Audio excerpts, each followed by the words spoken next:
Avis vascular centre మన దేశంలోనే the best varicose vein hospital.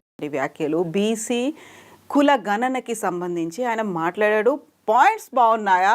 తీవ్రత ఎలా ఉంది? దూషణలు ఎలా ఉన్నాయి? మీరేమనుకుంటున్నారు? ఇప్పుడు ఒకటి వితిన్ ద పార్టీలో ఉండి పార్టీకి అగెనిస్ట్గా మాట్లాడకూడదు. అంటే మామూలుగా మన చదువు రాని వాళ్ళు మామూలుగా సామెత చెప్పినట్టు ఏ తల్లి పాలైతే తాగుతామో దాని గురించి మాట్లాడితే ఎలా ఉంటుందో అలా మాట్లాడినట్టు ఉంటుంది. ఒకటి నిన్న రేవంత్ రెడ్డి గారు ఒక దాంట్లో చక్కటి మాట మాట్లాడారు. ఏమన్నారు? మంచిని ఏమో పబ్లిక్లో చెప్పండి, పార్టీ మంచిని, చెడు వచ్చి మా చెవులలో చెప్పండి అన్నాడు. వీళ్ళు రివర్స్ చెప్తున్నారని నిన్న ఆయన చక్కటి మాట చెప్పాడు. నిజమే, అది ప్రతి వాళ్ళకు కొన్ని నచ్చుతాయి, కొన్ని నచ్చకపోవచ్చు. ఏ నినాదంతో అయితే లాభ అపేక్షనో స్వార్థ చింతనో లేకుండానే ఏ మనిషి కూడా ఈ రాజకీయాలలో మనుగడ సాగించటం లేదు.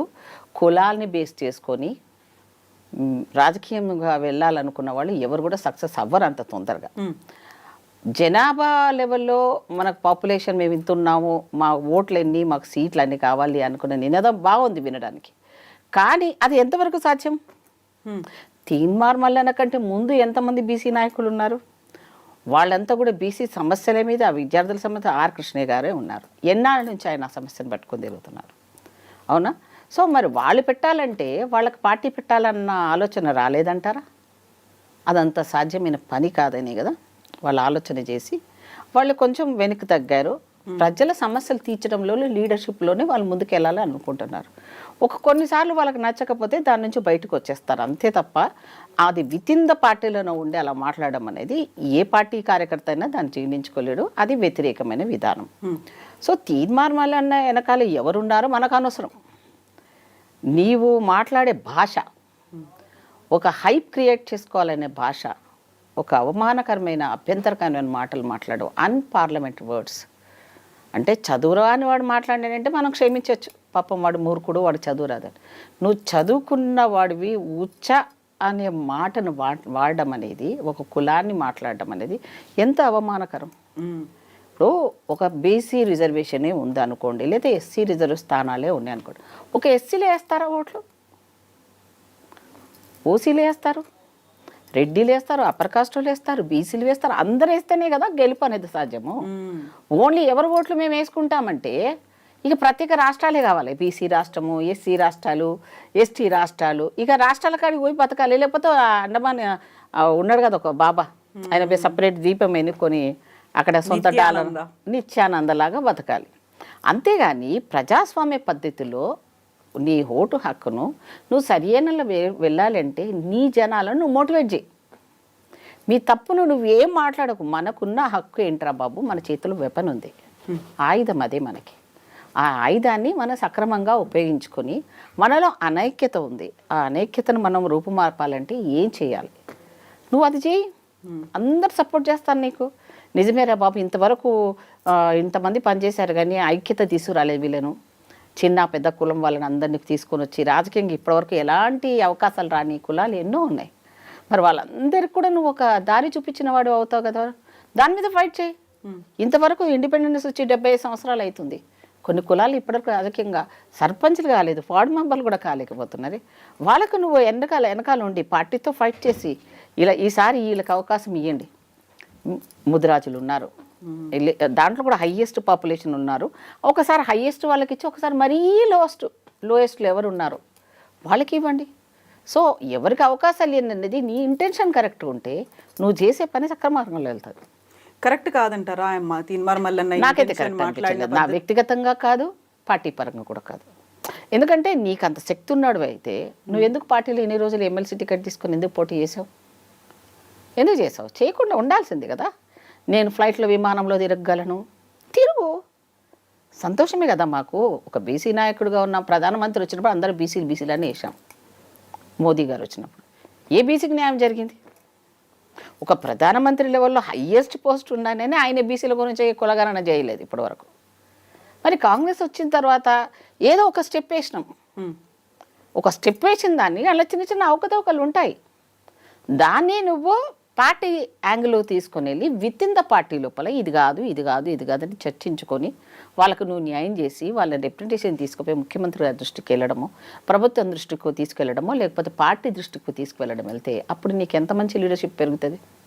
ఈరోజు మన పదవి ఉంటుంది పోతుందమ్మా, కానీ ఒక చిరస్థాయిగా ఉండే లీడర్షిప్ నువ్వు పెంపొందించుకుంటే వాడు అవుతావు కదమ్మా. ఇప్పుడు నువ్వు మాట్లాడే మాటలు ఎలా ఉన్నాయంటే అసలు నేనైతే షాక్ అవుతున్నాను అలాంటి మాట్లాడి విని. నేను అసలు ఊహించలేదు దీనివల్ల వల్ల. Okay, with in the party వాళ్ళు నేను ఓరగొట్టారు, నాకు ఎవరు సపోర్ట్ చేయలేదు, నాకు ప్రాపర్ వేలో నాకు డబ్బులు దాంట్లో కింది స్థాయి వరకు వెళ్ళలేదు అని నువ్వు అందరి మీద అలిగేషన్స్ పెడుతున్నావు కదా.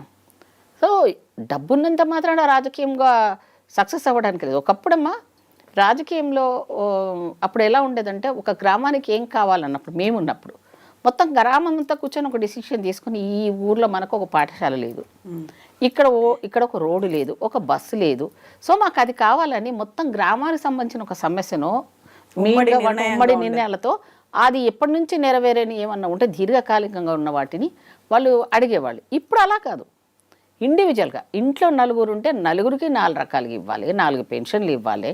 ఇండివిజువల్గా అయితే ఏ ప్రభుత్వం యొక్క బడ్జెట్ సరిపోతుంది, ఎవరిని నువ్వు సాటిస్ఫై చేయగలవు? సో ఇది ప్రజలది తప్పు, పార్టీలది తప్పు. నా పార్టీ ఏం లేదన్న, నా పార్టీ కూడా ఇండివిజువల్ బెనిఫిట్స్ ఇవ్వకూడదు. రాజశేఖర రెడ్డి గారు ఉన్నప్పుడు రైతులకు 10,000 రూపాయలు వేస్తాడంతే బ్యాంక్స్కి. అప్పుడు ఎంత పెద్ద పాపులారిటీ వచ్చింది దానికి.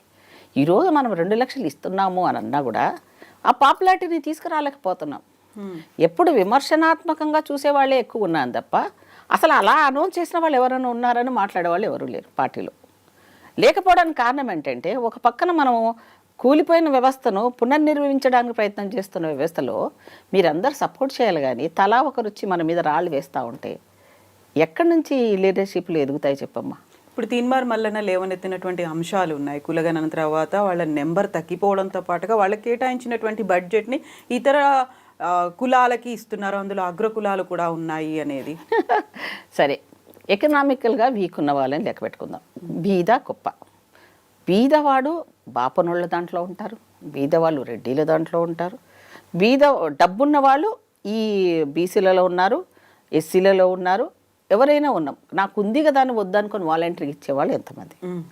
సో ఇప్పుడు ఈ వ్యవస్థలో అలాంటి మా బడ్జెట్ను మేము ఓట్లు ఎక్కువ వేస్తున్నాము కాబట్టి మేము మా బడ్జెట్ మాకు ఇంత ఇవ్వాలన్న ఫోర్సిబుల్గా నువ్వు మారాలి అంటే నువ్వు ముందు నీ చైతన్యం చేయి బాబు. ఒరే బాబు, మనం ఉన్నాము, మన డిమాండ్స్ ఏంటి, మన డిమాండ్స్ని మనము ప్రభుత్వాల దృష్టికి తీసుకుపోదాం. ఇది వేస్తేనే మా వాళ్ళు మీకు ఓటేస్తామని అప్పుడు పల్లెటూళ్ళలో ఒక నిర్ణయం ఎలా జరిగేదో ఇప్పుడు ఆ లెవెల్లో వాళ్ళనందరూ ఒక ఐక్యమత్యం తీసుకురావచ్చు కదా.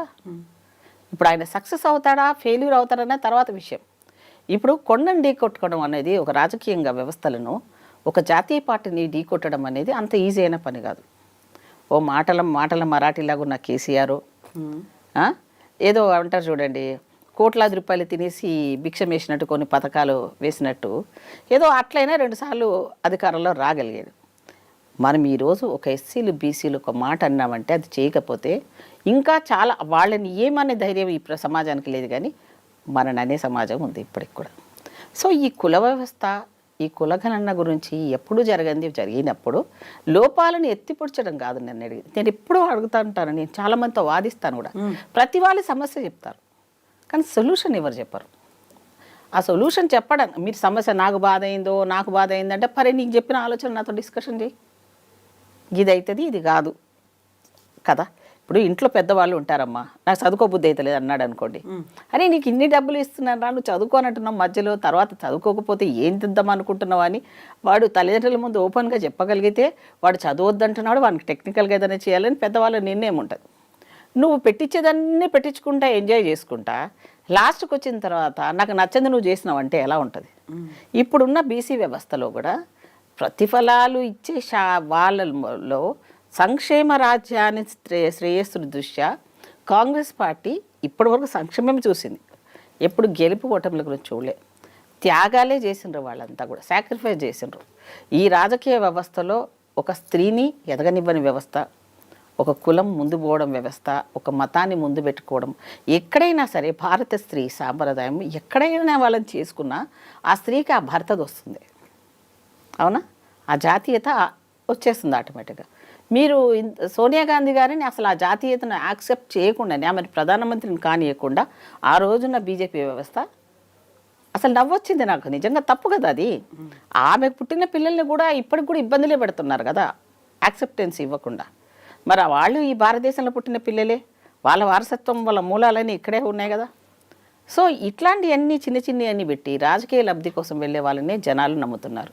సో నేనేమంటానంటే తీన్మార్ మల్లన్న ఏ లక్ష్యంతో చేస్తున్నాడో, ఏ ధైర్యంతో చేస్తున్నాడో నాకైతే తెలియదు. నేను ఒక సోదరిగా చెప్తున్నాను తీన్మార్ మల్లన్నని. అంత ఆషామాషి అయితే కాదు.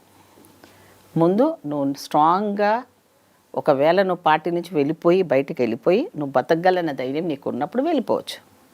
దానికి ఎవ్వరు అభ్యంతరాలు పెట్టారు. నువ్వు రిజైన్ చేసేసి నీకు నచ్చినట్టుగా జనాల దగ్గరికి వెళ్ళు, నీ లీడర్షిప్ని పెంచుకో, మాకేం అభ్యంతరాలు. నువ్వు అలా కాకుండా మమ్మల్ని వేలెత్తి చూపించి ముఖ్యమంత్రి గారిని ఇష్టం వచ్చినట్టు మాట్లాడడం, కులాలను పెట్టి ఆ రకంగా మాట్లాడడం అనేది ఈ సమాజం యాక్సెప్ట్ చేయదు. మీరు చూస్తుంటారు కొంతమంది టీఆర్పీలు పెంచడం కోసమని బూతులు మాట్లాడిస్తుంటారు ఛానల్స్లలో. అది లీడర్షిప్ కాదు. ఇంకో పెద్ద పొరపాటు చేస్తారు కొంతమంది. ఇప్పుడు ఒక అధికారంలో ఉన్నప్పుడు ఆపోజిషన్ వాళ్ళని ఒక స్టేజ్ లేకుండా, అంటే గతంలో ఒక ముఖ్యమంత్రి లెవెల్లో చేసిన మాజీ ముఖ్యమంత్రులను కూడా తిట్టిన వాళ్ళు కూడా అవకాశాలు రావు. ఎందుకు రావు అంటే మన తాత కాదు వాళ్ళతో ఈక్వల్గా తిట్టేది. దానికి పర్సనల్గా వ్యక్తిగతంగా మాట్లాడకూడదు. ఆ ప్రోటోకాల్ రెస్పెక్ట్ ఉంటుంది. ఆ పెద్దతనానికి మనం వాల్యూ ఇవ్వాలి. వాడు వీడు హౌలగాడు అని ఏందా భాష? అస్సలు రాజకీయాల్లో చదువుకున్న వాళ్ళు వచ్చారా? అసలు చదువు రాని వాళ్ళు టీఎన్జే లాంటి వాళ్ళు ఒకప్పుడు రాజకీయాల్లో సక్సెస్ఫుల్గా నడిచారు. మరి వాళ్ళకి ఏమీ తెలియదే, ఇన్నోసెంట్స్. కానీ ఎంత బాగా చేశారు. నువ్వు అన్నీ చదువుకొని అంతా చేసి కూడా నీ భాష ఆ ప్రయోగం చేసి నీ పాపులారిటీ పెంచుకోవడం నీది మార్గం కాదు. పాపులారిటీ కొన్ని రోజులు కొన్ని ఛానళ్ళు హైప్ చూపించేస్తాయి, నేను హీరో చేస్తాయి. తర్వాత అదే డౌన్ అయిపోయి నేను జీరో చేస్తాయి. ఎంతమందిని చరిత్రలో ప్రూఫ్ చేయగలను నేను.